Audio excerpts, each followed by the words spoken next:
Welcome to the Commercial Real Estate Academy podcast, the podcast dedicated to simplifying the commercial real estate industry for the masses. Each week, we sit down with industry experts to dissect the many facets of commercial real estate and extract valuable lessons you can apply to your business. Whether you're a new or seasoned business owner or investor, the Commercial Real Estate Academy podcast will be your go-to resource for all your commercial real estate needs. Now, here are your hosts, Raphael Collazo and Jeff Walston.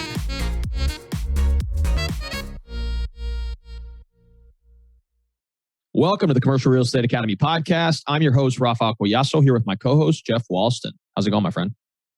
It's going great today. Enjoying the fall weather. It's kind of cooled off, and busy week so far. What about yourself? Yeah, it's a hectic. We're actually recording this on a Friday, and it's just a hectic day. And I'm glad to kind of get near to the end of the week so we can take a little bit of a breather. And obviously on Sunday, take some time to prepare for the week and everything else. But Saturday, probably just going to hang out, just not do anything, which is always nice, for sure. But speaking of just having a nice time, we actually interviewed pretty much a legend within the industry, Whitney Sewell. He's the co-host, or the host, I should say, of the syndication show. One of the longest running daily podcasts for real estate in general. We made a joke in the podcast that Joe Fairless actually has him beat out a little bit, but he's had well over 1,000 episodes, and he releases episodes on a daily basis pertaining to the real estate industry. And in today's episode, we kind of dove into his background. He's got a really, really diverse background, both in the Army, and he became a police officer and also became a federal agent, as well as a horse trainer. So he's got a really cool background, and kind of talked a little bit about how those experiences helped him as he transitioned over, and now is a full-time syndicator, doing what he's doing today. So we also dove into the fact, as we mentioned earlier, he's actually running the syndication show, which again has helped immensely as he's worked to build his brand in the real estate business. And we talked a little bit about some of the hurdles he had to overcome early on, and how those brand building efforts has helped him both on the raising capital side, and then ultimately placing that capital into properties to be able to grow wealth for his investors. And then finally, we kind of rounded it out, and he talked a little bit about his mission of trying to help families that want to adopt children being able to do so, because it is a very expensive and cumbersome process. And establishing his Lifebridge Foundation, now he's able to help those individuals who want to adopt children be able to afford to, and really just positively impact those around him. So again, it was a phenomenal podcast episode. We learned a ton from him, and we garnered a lot of lessons from our discussion. Jeff, do you have anything else you'd like to add? Whitney's an impressive individual. Just the amount of grit and perseverance that he's went through just to go through what he's done, and produce a podcast, and sacrifices.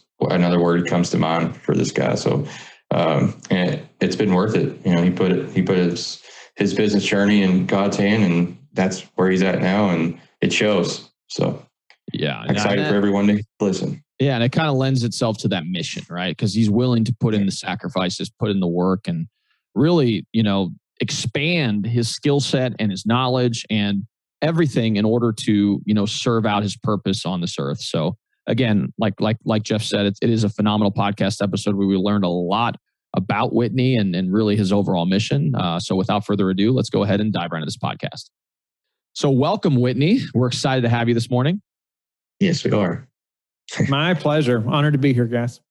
Yeah, no. For those of you guys who don't know, for those of you guys who are listening, I was actually on Whitney's podcast several weeks ago. And I mean, he's just a super impressive guy. And we're really excited to host him today to talk about his background and real estate and everything related to what he's been doing over the last decade or so. So welcome again. And one thing we want to do, especially when we first talk to our guests, is to learn a little bit more about them. And I know you have a very interesting background, so I'd love you to kind of elaborate on that and kind of explain, your whole life story. Sure. My whole life story. Well, I'll go way back. No, I'm just exactly. Yeah. No, that's awesome. I appreciate, again, guys, you hosting me and having me on your show and my story. And I go back this far because I feel like it's important. Many things shaped me, I think, into being an entrepreneur many years before I ever became one. And one thing was joining the military. And in March of 2001 is when I joined. So that was 6 months before our nation was attacked. We had no idea what was going to happen, or that we'd be, I'd find myself spending a year in Iraq shortly after that, packing around a machine gun and obviously praying every day we get to go home. Unfortunately, not everyone in my squad made it home. And so very thankful the Lord protected me, allowed me to make it home. But something that military training taught me that I feel is very important is to have a never give up mentality. Right. I mean, obviously in combat or in a situation like that, it's just not an option to give up. There's just no way around it. I mean, other people's lives are depending on you to perform, much less, your own life as well. And so I like to ask people, are you prepared, to keep going no matter what? And so I'm thankful, very thankful for that experience. But came home and I was trying to figure out what I was going to do for a career. I had no college and almost felt like, I had very few options, right? And I grew up with the mentality that I really needed that college degree, right, to go do anything, to make any kind of money, to have any kind of great job. That was, what I thought I had to have. So I felt kind of helpless and thought, what? There's only a couple options for me here now that I have all this time active duty and I qualified to be a police officer. So I came home, I applied with Kentucky State Police. There were 1,200 applicants and only 5 positions. I was blessed to have one of those. And I loved working the road as a police officer. I would have done it for free the first 2 years, probably, if I could have. But that never give up mentality was still so important, right? I mean, it had to show from the way I wore my uniform to the way I responded to every dispatch. So important. But hey, income problem. And this was like 2007, 8 timeframe. And so I realized that, as great as I thought that job was at the time, of course, before being married too, I couldn't make any more money. Guys were retiring, with 30 years on, making $40,000, $45,000 at the most, and so it's like, wait a minute, this is it worth all the late nights, the worst schedule, working every weekend and holiday? I got married and then my wife, Chelsea, and I just passed each other in the hallway the first whole year of marriage. And so I said, okay, I've got to do something else to supplement my income at least. And I soon found out, I started searching, right? I didn't grow up around entrepreneurs or anybody that invested in real estate. None of my family could have invested, nobody had that kind of money to invest in almost anything, much less something like real estate. So at this point, though, I started learning about how so many people had built wealth in real estate. And it wasn't just like 1 or 2, it's like hundreds of thousands. Of people are constantly, building more and more wealth in real estate. And so the majority of 90% of the millionaires today, built their wealth in real estate. And so, or more. And once I realized that, it was like, okay, if all of those people can do it, I can do something, right? I may not become a millionaire, but I can at least supplement our income. And so we wanted my wife to be able to stay at home. We had children. But on $30,000 or less a year, that was going to be quite difficult. But I thought, okay, if I get a few rentals, I can supplement, a few $100 more a month, and it'd make it more possible anyway. So we bought 2 triplexes, learned a lot the hard way. Made so many mistakes, and I was self-managing. We were remodeling our first house that we lived in, and living in it at the same time.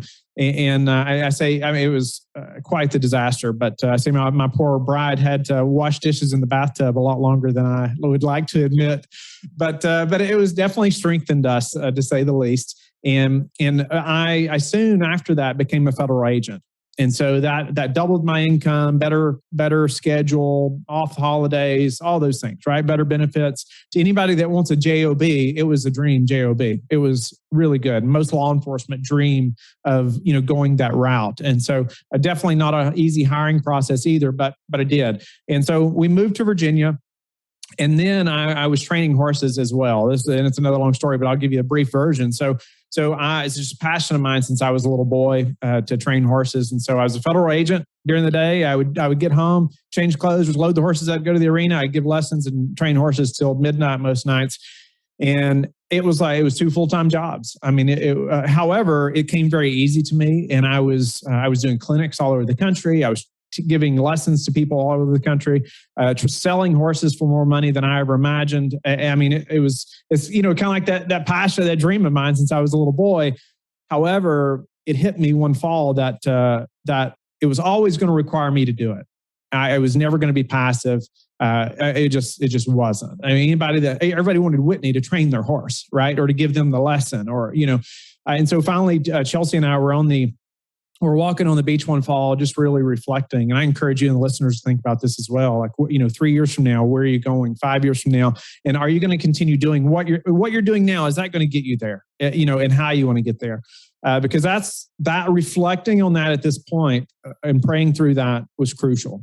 And it was obvious at that point that, okay, I just can't keep this up. I mean, it's just not worth it either.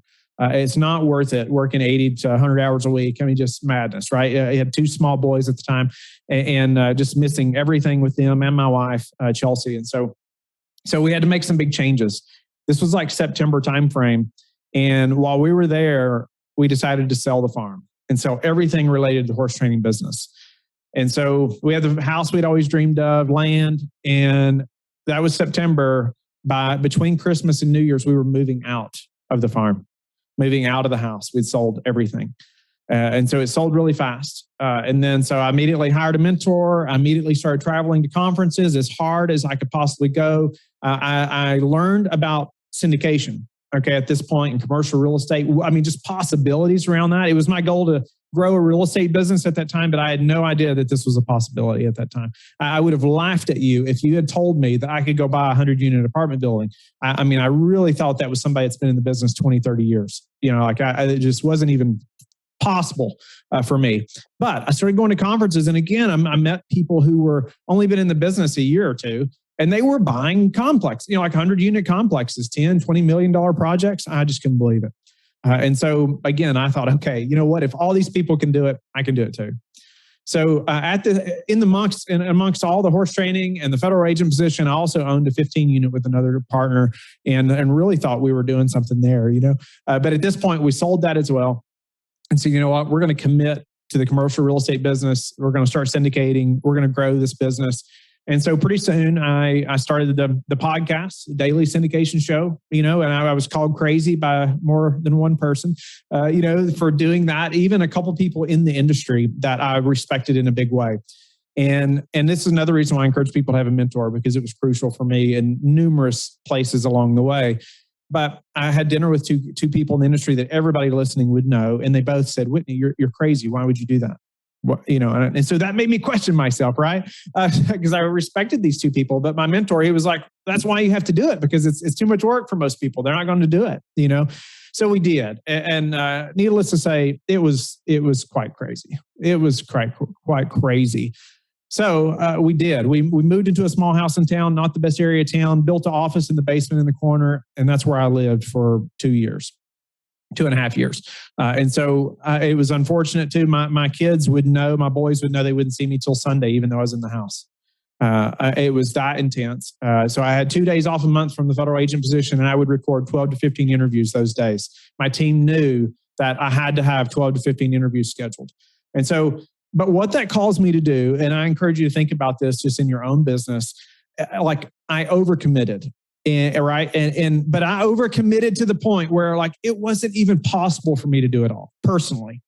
And because if I had done a weekly show, I know that I just the way I am, I would have said, you know what, I'll figure out how to edit the audio. I'll figure out how to edit the video and get the show notes done. I'll do that. I'll save that money. And that's what I would have tried to have done. And I don't blame anybody for doing that. However, pretty quickly, it's not your highest and best use of time, right? But there was no way that I could do it. So it caused me to build a team from the very beginning.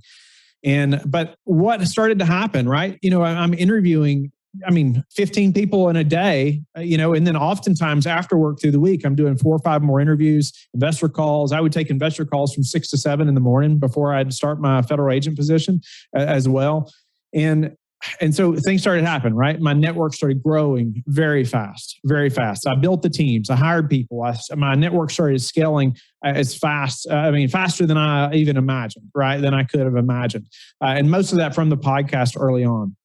But something else that's played a massive role in that growth was our big mission, our big why behind Lifebridge Capital. And when we moved to Roanoke, we heard a pastor talk about adoption and how adopting a child. They had adopted a child and exposed us to like just the need in the world of adoption. 150 million orphans in the world or plus, and it can cost 40 to 60 grand to bring a child home through adoption. Most people have no idea. But my wife and I grew up in a one stoplight town. We didn't know anybody was adopted. We'd never talked about adoption before, not once. But on our way home, we were like, well, that just seems to make sense. Why would we not adopt? It just seemed that simple. And I'm thankful for that ignorance, really, because we may not have done it if we had known the roller coaster. However, within a week, we turned in our application to adopt from Ethiopia. 2 years later, our first son came home from Ethiopia, Samuel. Next year, Elijah, our second son, came home to adoption. And now we have a daughter as well, 2.5, Eden Joy, that came to our family through adoption. But that pushed us on a mission to start the Lifebridge Foundation that helps families financially through that process. And so I say that because it's such an important story of our growth, because it ties into my team's motivation, but also our investors' motivation, right? It's something bigger than just a monetary goal.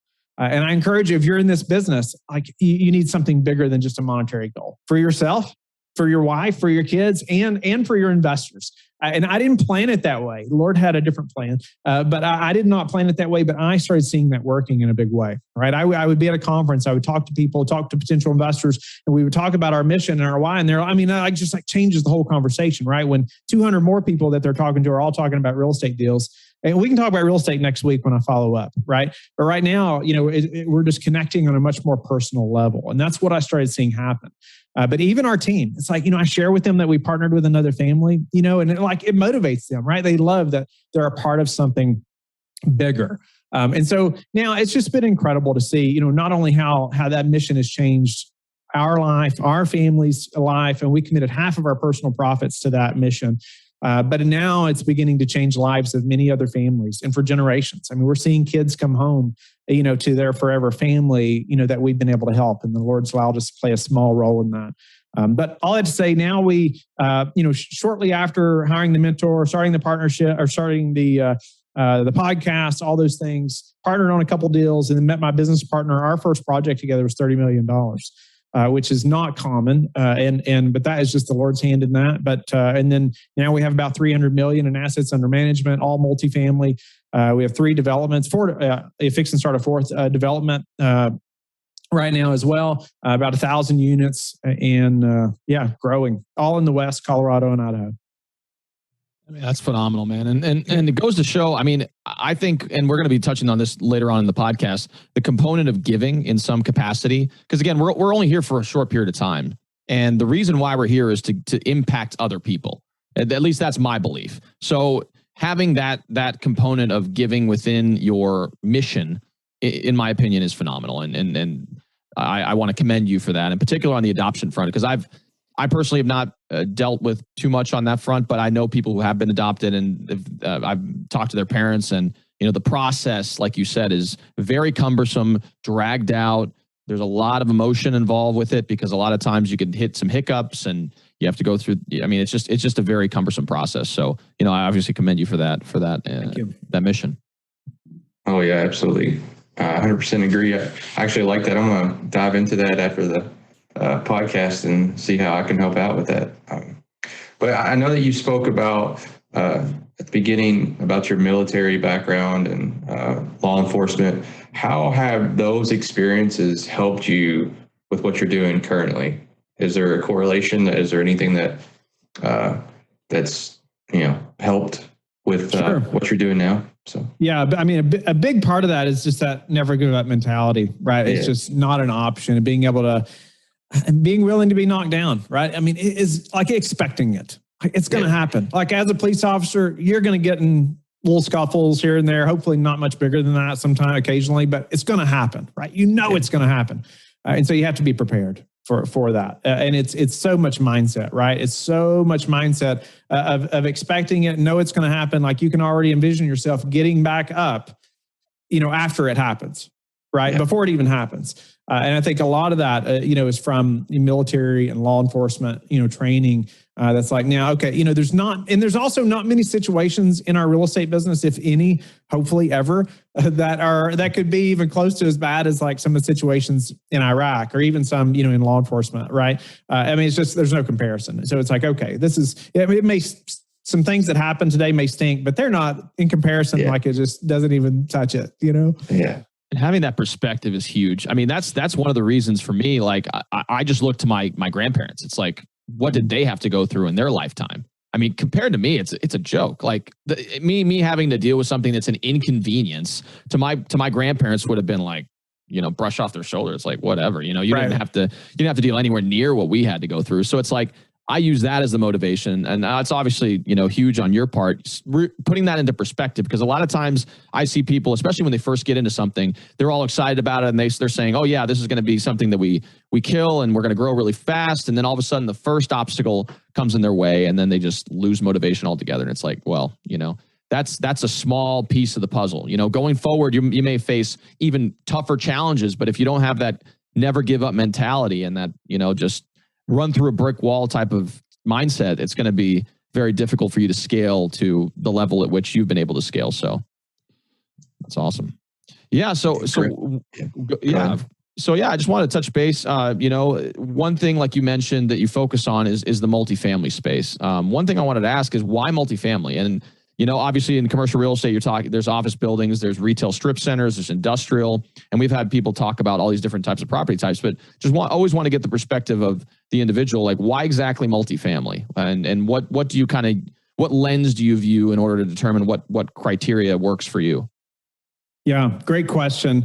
And I think early on, it's a matter of specializing in something to learn it the best we can, and multifamily seemed at that time, one of the best asset classes for me, just because I already had some experience in that, and so there was already some experience in education with that asset class. Also, everyone, and as we all know, everyone needs a place to live. They always will, right? And so there's just some things around that, right? That multifamily is always going to have to be here. People are always going to have a place to live.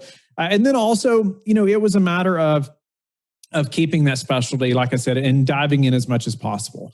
And I'm not at all saying that other asset classes aren't great. Like that is just where we specialized. It was a great asset class, and that is where we dove in. I can see us doing some other asset classes in the future, but even then, it will be bringing that expertise on the team, just like we've done with development, right? It's not me becoming the self-storage expert. I will know more about it, I'm sure, but it'll be bringing that expertise on the team, right? Just like we brought development, piece, on the team. It's not me going and becoming like niching down in development, right? It's expanding our team and our expertise overall. And so I want to be very careful about that and clear about it. Our expertise on our team is growing. It's not me trying to, do everything, continue to spin all the plates, and be the experts in all those areas. But multifamily specifically, that's what happened. I already had experience. I knew it was a great asset class. And so we stuck to that and dove into that as much as possible.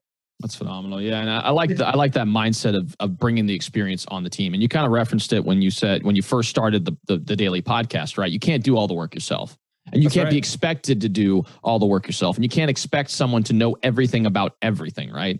So that's one of the things that, if anyone's listening to this podcast is, if you don't have the experience, bring people on your team that have the experience that you can pair up with. You guys have a shared mission, a shared goal, and then go from there. Because it really is. I mean, that's how you scale. That's how you get the opportunity to be able to really make a dent. So, almost definitely. So I know that you were talking about starting companies and starting your podcast and all that. How has your brand building efforts helped you expand your business, grow your business in a way to where you're at now? Yeah, we could do numerous shows just on brand building for sure. Oh, yeah. But personally for me, building the podcast has been crucial, right? The daily show, but there's so many things that have come out of that, right? And so I get the question always, it's like, has it been worth it, right? Has it been worth it to do a daily podcast? There were times, there were months where it was like, I don't know if we can produce it next month. Because it's so expensive. You all are producing a podcast. If you do it 30 times a month, it's so expensive, to do it. But so there were numerous months where it was like, I don't know how we're going to afford it next month. When we were first, especially the first many months, before we started making any money in real estate, it was crucial though that we kept going, right? It was not an option to quit. But that was such a crucial piece in our brand building. But also, something that people don't put enough focus on too is that guest blasting you then out to their network, right? And me doing that 7 times a week, versus 1, well, that obviously is a big help, right? And a big thing that, is kind of almost behind the scenes on podcasting as well, that's not talked about enough, is many of your investors will never listen to 2 of your shows. Okay. It's just the truth. There's many of them that will. I have many investors that do listen. However, many will come to your website and they're like, wow, you've interviewed 1,200 people in the last, however many few years. It's like, Whitney, I have a call and they'll say, Whitney, hey, if you can manage to get all that done and do these deals and do this, like, you got to be pretty organized. You got to know how to put systems in place. You're somebody that I want to partner with, but on the flip side of that, I have calls often with brand new investors and they say, hey, I hear your voice every day. I hear your voice every morning at the gym or on my way to work. And they feel like they already know me, right? And they already know my voice. They already know a lot of details about me. And so you can't even put a value on that, right? When you're trying to warm that lead up, right? You got a new lead that comes in. Well, it takes time, right? To build that relationship. Well, they're already so much further along in that process, right? We're just having our first call. And they're already so much further along than somebody that's brand new, that's just met me right now, never heard my voice before. And so as far as brand building, that's why most people are doing a podcast in our industry, right? Is to be able to connect with those people, provide value, educate them, but also to build relationships almost premature before meeting them, right? That has grown my brand so fast as far as, just being in front of so many people and connecting with so many people. But also, by having that connection, you're on an interview like this. Well, guess what? You're getting asked the questions of all the experts. So when I would have something we're working on, well, guess what? Out of 15 people, there's probably 1, if not 2 or 3 that are experts in whatever issue that I'm dealing with in my business, right? So I get to ask them those questions. Guess what? It's going to come up. I'm going to make sure it comes up. Or after the show, I would make sure there's a time frame where I get to speak to that person outside of the interview, and you get to ask those questions, that hey, because then you stop recording, and it's a little less pressure, right? And you're able to talk about those things. But those things have helped grow my business, the podcast, in a big way. Bigger than you can really even put a value on. But podcasts, building that team where they're handling all the social media, they're handling all the parts of the podcast. All I have ever done is the interview itself. My intros are all done for me before I start the show. I do nothing but show up, read the interview, my intros, make sure I'm prepared for that guest, and go. And that's it. And everything else is automated or, somebody else does it. So, but that has helped grow my brand in a big way. Outside of that, it's been our mission, right? Having that mission, that's something bigger than just a financial goal.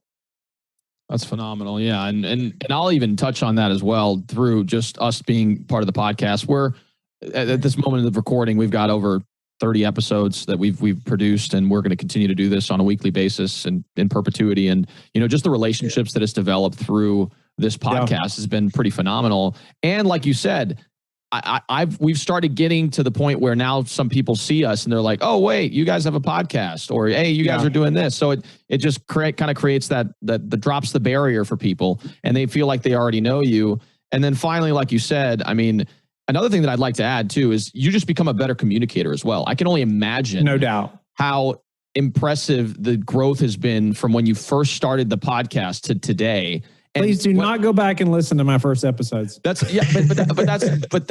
just showcases the value of being able to do something like this. And I've written, of several books, and now I feel like I'm also a very effective communicator, having gone through that process. And I'm not going to be the next J.K. Rowling or anything like that, but I'm a very effective writer now. But that's because I've done, written 5 books. And same thing in your case. You've done so many podcasts now to where even if you do get on the phone with an investor, I mean, you're able to project yourself in a manner that's just, impresses individuals. So, I mean, when we first started the podcast, obviously nobody knew who I was, right? Mm-hmm. A year later, I'm going to conferences just like you're talking about. And hey, everybody knows who I am, right? Mm-hmm. Everybody knows who I am and wants to talk to me. By the next year or before, guess what? I'm speaking on those stages at those conferences. And so that didn't happen overnight, but, I condensed what most people would probably do in 5 years, in a year and a half to 2 years, right? But I mean, it about killed me in the process, but we did it. I think the particular word with that podcast, or with your podcast, is traction. You started gaining it, and now it's just, you're climbing quickly. So we commend you. It's amazing. I'm impressed. So of what you've done. So yeah. But so anyways, what advice would you give to people looking to grow their presence in the commercial real estate field, or just investments in general? Can you elaborate on that for us?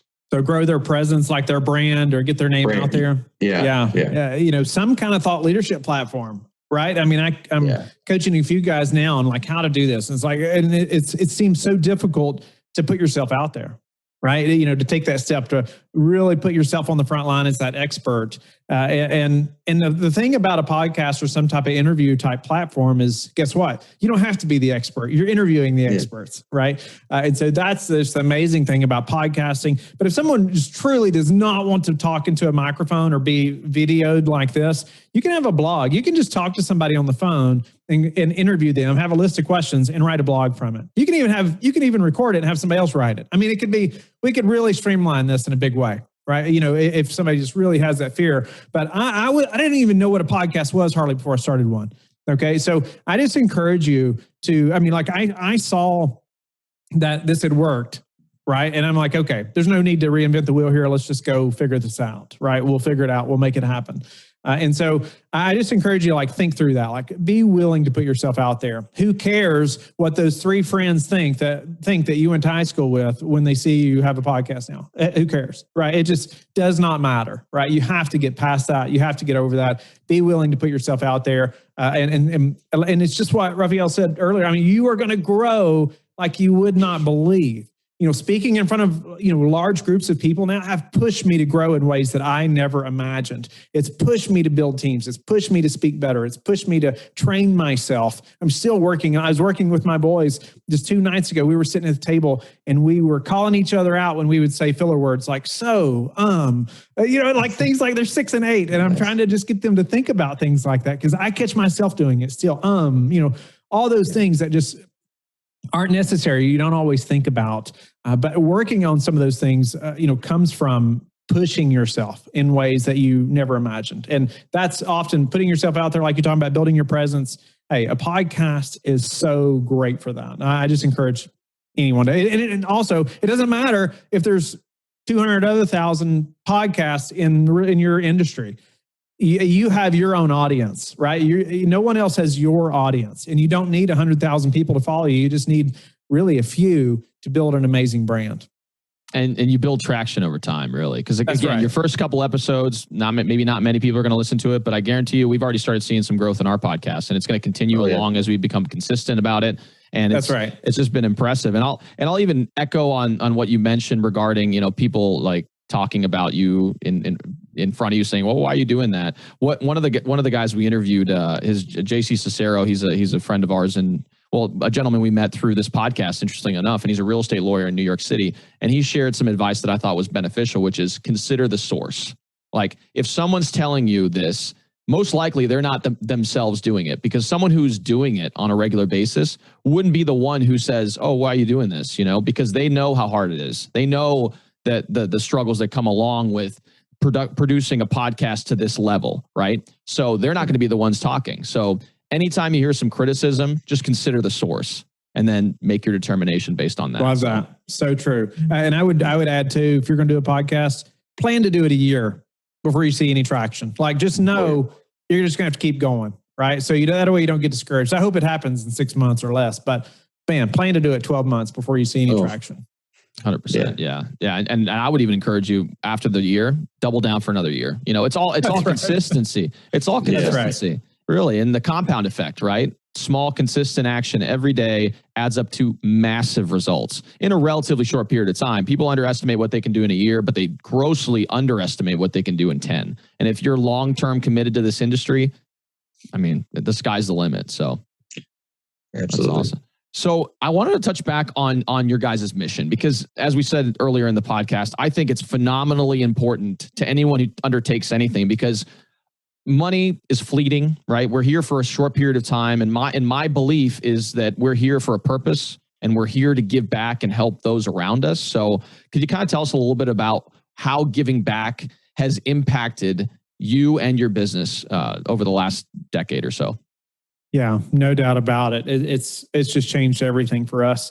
And like I said earlier, I mean, it's just in ways we couldn't have even expected, right? But just having those conversations with potential investors at conferences, to my children, to other families, to my wife, and that's another thing. Like I didn't give I usually try to bring this out in a big way, but I didn't give my wife enough credit earlier when I was talking about our story. Like that time when I was, in that basement doing that for 2.5 years, like she was doing everything in the home, everything. I would be up at 4:30 or 5. And that was crucial as well, because that was time for her and I to catch up until I needed to be in the office at 6. So we'd have coffee, we'd have time to pray together and just talk, right? And then it was like nonstop until 10 o'clock p.m. Or after at times. She would pack my lunch for me to go to the basement. Okay, it was that mad, crazy. But so she couldn't care less about real estate. Right? Couldn't care less about real estate. However, she's 110% behind our mission, right? Behind our mission completely. And so, that changed everything, right? I could not have done this without her support, right? Without her complete support, to say the least. But also for my children, like I had to help them to visualize where we were going, right? And why Dad was doing all this.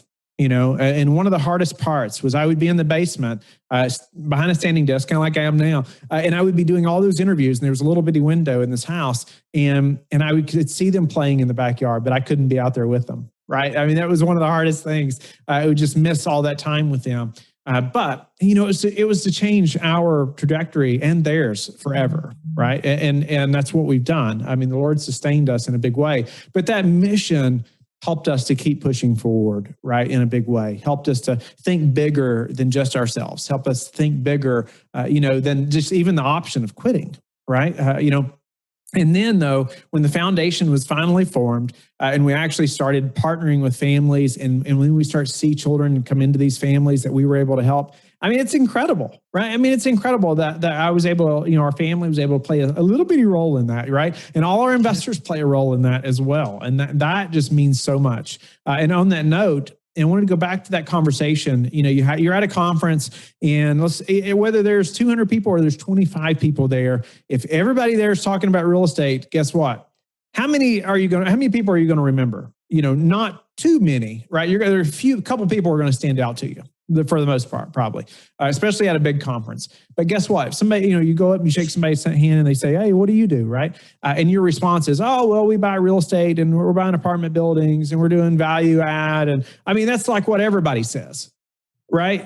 And so, we talk about our mission. I say, "Oh, we have a foundation where we help families adopt children. We help them with the financial burden." And we were led to do that because we have 3 children that were adopted, but we do that through our commercial real estate business. So our investors make amazing returns while helping us, save these children. So What do you think happens then, right? It's a very different conversation than if I just said, "Oh, we do value add multifamily," right? That's what everybody says. So that's just, and I didn't see that happening, and I didn't plan it that way. But I started seeing that happen at conferences. The more, then I would follow up with people, and they're like, "Oh yeah, I remember who you are." But the whole conversation is very different. You reach a much more personal level much faster than you would have if you just talked about real estate.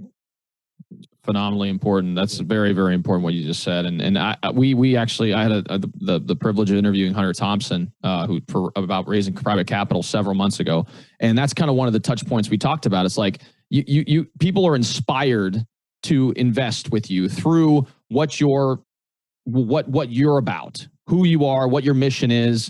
And again, that's where you get that level of commitment that is like, we're running through a brick wall, because people don't run through brick walls if they don't believe in what the overall goal or mission of what they're doing is. So, I think, again, like you said, any business that does pursue some level of scale or growth, incorporating some form of mission, whether that's adoption, whether that's, if someone in your life was touched from, a disease, and that's just your commitment to making sure that you try to eradicate that particular disease, it doesn't matter. Whatever calls you, whatever your calling is to be able to help others in this life, make that your mission and then pursue it full force. So you're building loyalty is what you're doing. And I always talk about, so when I'm speaking a lot, I talk about, everybody knows about the know, like, and trust, right? You need those things. Everybody talks about that, but I say there's something that's missing, and it's loyalty. And by having a mission, you're building loyalty. And so investors, like, once they start to know about that and they get behind that, they'll wait to invest with you. I mean, it's incredible. It's incredible to see that happen when you're about something bigger than just a monetary goal, because there's plenty of good operators, right? I mean, there's tons of great operators with great, quote, deals, right? For them to invest in. But hey, when you can build loyalty, it's a totally different game. Like you mentioned, I mean, you're inspiring them, right? It's very different. Think about Harley Davidson. I mean, people tattoo Harley Davidson logo on themselves, right? I mean, that is like loyalty like you wouldn't believe, right? That person's probably going to own a Harley Davidson their whole life. Or Apple, I mean, people sleep outside the door, and they could wait 2 weeks and just walk in and buy the same thing, but they'll sleep outside the door in worse weather because they're that loyal to the brand. No, that's some phenomenal advice. And I think that, as you said, those individuals and those businesses that do have a clear mission inspire loyalty in others, whether that's their employees, whether that's their investors, really anyone that interacts with them on a day-to-day basis. So that's some great advice. So now that we've touched on really, you as a person, everything regarding your business and your mission and everything else, where do you see, I guess, the industry moving? Let's focus on the multifamily side over the next 5 to 10 years. Where do I see it moving? There's, 5 years from now, we're going to make our best projections, right? Based on what history has done. No one knows for sure, I don't think. As far as our business itself, and I can see more people doing this, but obviously we started with more like C+ type value add type projects. That's moving more towards, say, B+, A, Class A projects. Over the next bit, we have some Class A now as well, and obviously numerous developments happening. But I can see us moving in that direction more, to newer stuff, and maybe holding longer, depending on the tax changes that may happen. It may behoove people to hold longer, right? Instead of, selling in, say, 3 to 5 years, which has been the business model for a long time. So in investors' needs as well, I think as tax implications may change, their needs are going to change. And so it's going to make us restructure how we think about these deals, I think. I mean, you're talking about 5 years from now. I just think by that time, we will have probably changed this model a lot based on the tax implications that's going to happen between maybe now and 2 years from now, most likely. Especially, whether it's IRA. I mean, IRA stuff, things are really a separate thing. But I just think around the tax implications alone, that's going to make us change the way we do our business a little bit to serve our investors the best, right? And to think long term for them as well. So are we still going to be doing multifamily? Yes, I think so. I don't think that's going to change as far as Lifebridge Capital. I think we'll always be in multifamily. But I also think that us and probably other operators will be venturing into other asset classes, right? Or other types of investing as well. So we really want to be that place where investors can get, into numerous types of things, to depending on their type of portfolio. Oh yeah, no, for sure. And like you said, one thing that obviously trends kind of indicate is that, the multifamily, the demand for multifamily properties is going to continue going forward. I mean, we're already behind on construction on a lot of different, really across the country. A lot of developers through COVID have had to stop different projects, and demand still is maintaining itself. I mean, people are continuing to, graduate from college with a significant amount of debt. A lot of them are not able to actually qualify for financing for a home. So that multifamily demand is still going to be pretty high going forward, in my opinion. So you guys are right. I think holding on to that strategy over the next 5 to 10 years is probably a smart bet. And then, once you guys establish that, like you said earlier, bringing people into your organization that have the requisite experience and expertise in order to branch out into different property types is a really smart strategy. 100% agree with you on that. So I see that behind you, Whitney, that you have quite a few books there. I know it's one of my favorite questions. I know Raphael, he enjoys it as well. Is what is one of the best books that you've read? And it can be, we can go back 10 years if you've read something back then. So, yeah. When I was talked about my wife and I walking on the beach that time, right? And I think at that time I was reading the 4-Hour Work Week. Okay. And that was just really changing the way I think about lots of things. Right. And then around the syndication business, it'd be Joe Fairless is the best ever apartment syndication book, on that specific topic. But on a broader topic, The Road Less Stupid is a book that I would recommend. The title seems funny, right? But Keith Cunningham, man, every chapter in here is like a different topic you need to know or think about as an entrepreneur running a business. I mean, he failed big time and then, built another business and has done very well. But he encourages, though, something that I love is he calls thinking time. Yeah. And after every chapter, he encourages you to go have thinking time. And when I look back and I even think about that time on the beach, it's like that was thinking time. It was time to decompress. It was time to take a breath, right? And I found hey, when I do that more often, it's so helpful, right? It's so helpful instead of just being consumed by just boom, boom. Because that's the way most of my days will be if I let them, right? And there's no time to just kind of step back, see a bigger picture, or let's think about this specific thing. And work on that thing by itself, right? And so anyway, a great book, though, The Road Less Stupid. And another one that I've recently liked is The Perfect Day Formula, Craig Ballantyne. I would encourage, he has one called Perfect Week Formula. I'm about to read it. I've heard it's really good. But just some good things about time management and things you should think about. Those are two great books. One thing I'll mention about that thinking time is especially when you're first getting started, you sometimes almost feel compelled to just put your nose to the grindstone 24 hours a day, and if you're a newer entrepreneur, that's the mindset that you almost have to have. But I will 100% agree with you that you need time to decompress and think. Jeff knows, several months ago, I was to the point of just burning out. We were just working all the time and trying to get things squared away. And I took a week vacation to Puerto Rico, where my family's from. And that made all the difference in the world. And I feel like so much more on point now as a result of just taking a breath and then having time to think and evaluate where I wanted to be over the next, 6 to 12 months. So, I kind of want to reiterate what you just said. I think is extremely important. So I want to put on that note for Raphael when he was gone that week. He absolutely stepped away, because I know some people do vacation. I've been guilty of this several times. And you still work, but he actually took a step away and didn't do anything. And I could say that because I reached out to him and he was like, "Hey, I'm on vacation." I was like, that's right. Yeah. You are on vacation. So I'll talk to you when you get back. So he did that. So that's what all the listeners and viewers, I would say too, when you do that time, just, if you have a work phone, leave that behind. Don't check emails. Don't do any of that stuff. So you need to completely step away, not just physically, but mentally, emotionally, spiritually, everything. Just get away. So yeah, and I won't take 100% credit for that. My fiance was definitely instrumental in making sure that I kept my word there. So, but it was yes, I agree with what Jeff just said. So, well, awesome, Whitney. Really, thank you so much for taking the time out of your busy schedule again to interview with us today. It really means a lot to us, and I know it means a lot to the listeners.